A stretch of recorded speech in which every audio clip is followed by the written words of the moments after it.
Hi everyone. Um, in this presentation, I want to talk about a topic. This topic is how to adapt your value proposition, and the content is come from a book, the Digital Transformation Playbooks, Chapter 6. Uh, this is the agenda of this uh, presentation.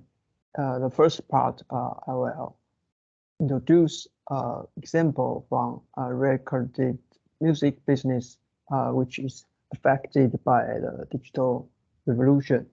In the second part, I will introduce the value changes in strategic assumptions.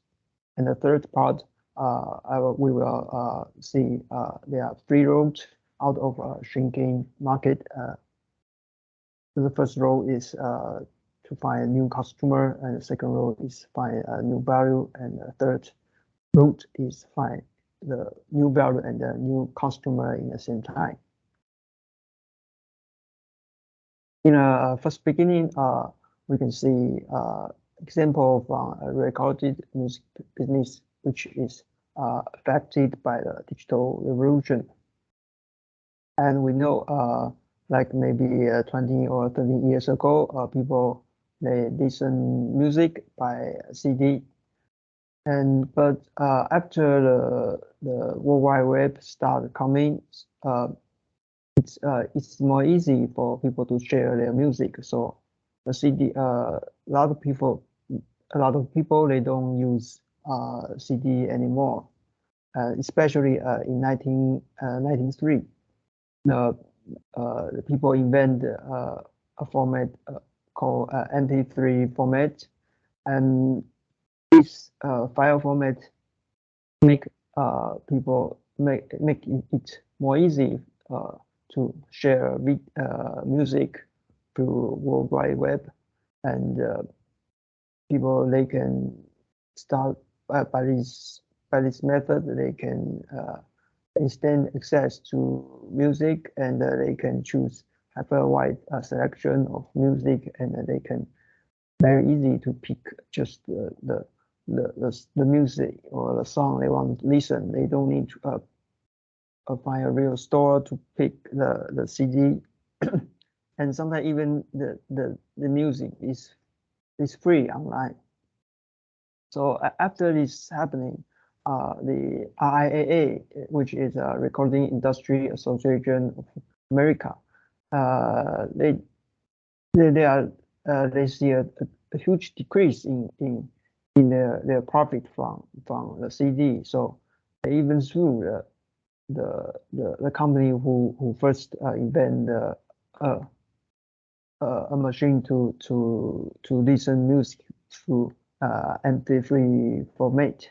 But it won't work because we can see the new trend of the the way of people listen to music. It's very valuable. It's more convenient. It's in any way it's better than people use CD. The there's a website called Napster. They can even provide you can provide people with streaming music. You can go on this website and listen music. It's illegal, but it's free. So people don't use CD anymore. And after a period of time, the Apple they invent iTunes and the iPod. So now people they can listen to music, and they can buy songs or music on the platform of iTunes, and they can use iPod to listen music. Like they can carry it to everywhere, and so by this way, the music become legal, and it's cheap, so people can afford it. And after that, the music, the market of music is going back. So in this example, we can see uh, the value for the customer, the value is the most important. If an industry what you need to do is follow the trend. You need to see what's the real value for customer. You cannot stop this by refuse to people to accept this to acquire this value. Okay, so we can see compared to traditional and digital age, the company should change their value in strategic assumptions. First, in traditional, the company they may think the value proposition is defined by the industry itself, but in digital age, we can see the value is defined by customers' needs. And the second, in traditional, company may think what they have to do is just execute their current value proposition. They just do their product or their service. But we can see in digital age, the company they should start to uncover the next opportunity for customer value and changing very quickly. And the third, in traditional company may think their mission is just to optimize their business model as long as possible.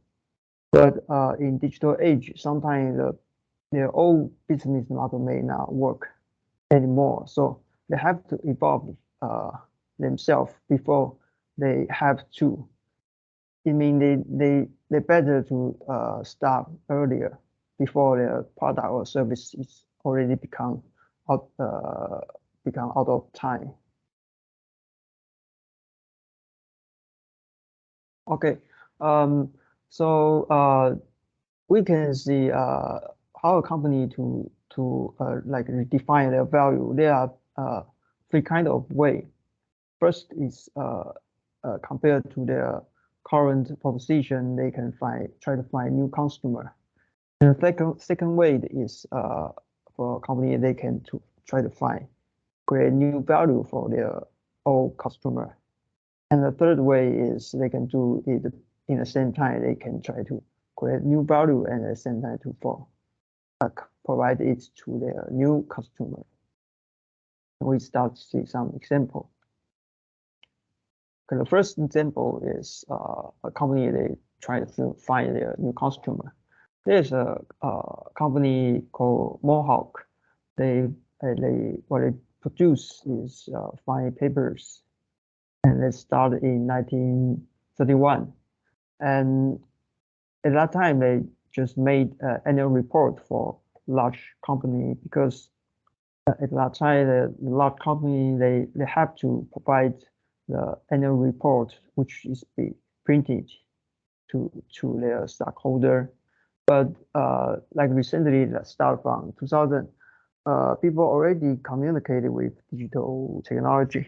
So there's no need to print this annual report anymore. So the market is declining. So the whole Mohawk, what they have to do, they start to cooperate with some online stationery service. So they don't do annual report anymore.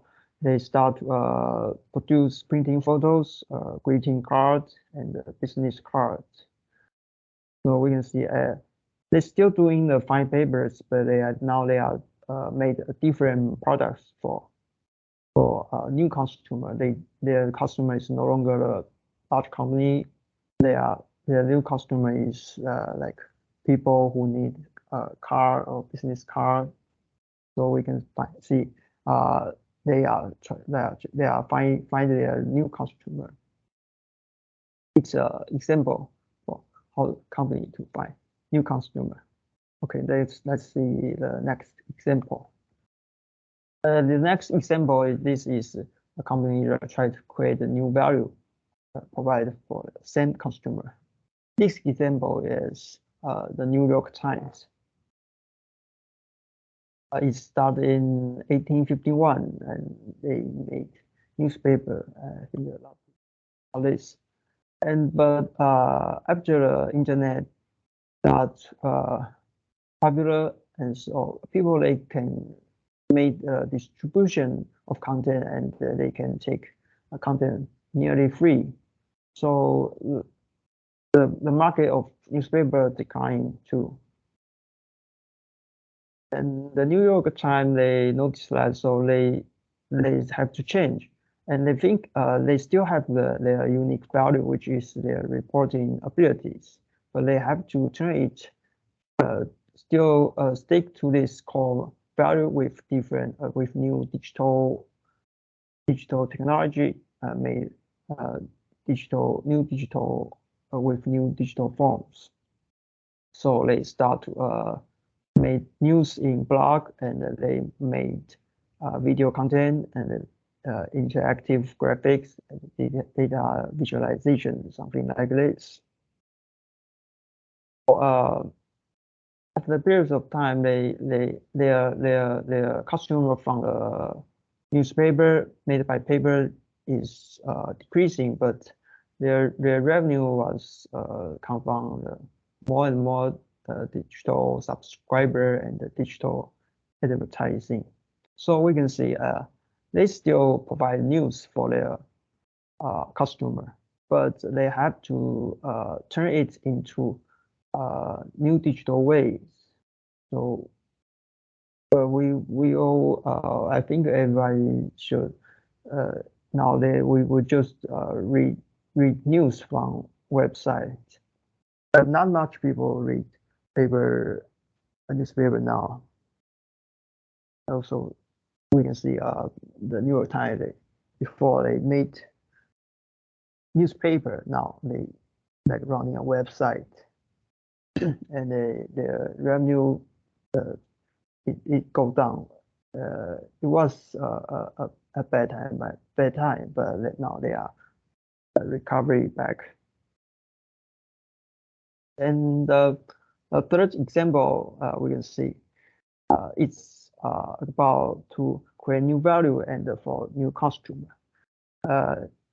This picture is a company called William Pinball Machine. William Pinball, they just what they do is they manufacture the pinball machine, and it's a toy for maybe a long time ago. But after the emergence of electronic video games, everybody play video games, and it's apparently that the company they know they have to change because the pinball machine could not beat the video games, right? So what they do, they start turn their focus on electronic gambling. They don't do like toy. They are doing manufacturing the gambling machine. So they start to make casino slot machines, and at that time they become the third largest manufacturer of casino slot machines. And finally, their competitor, Scientific Games, bought William Pinballs for $1.5 billion. We can see the William Pinball machine.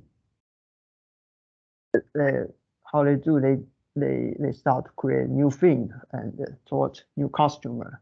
They don't make a pinball machine like a toy for kids or young adults. They turn their customer into the gambler with casino slot. And a similar example is Marvel. In the beginning, Marvel, what they make is they made comic books, and comic books was popular before, but after the internet and movie, not much people I mean, the comic books cannot make huge profits after that.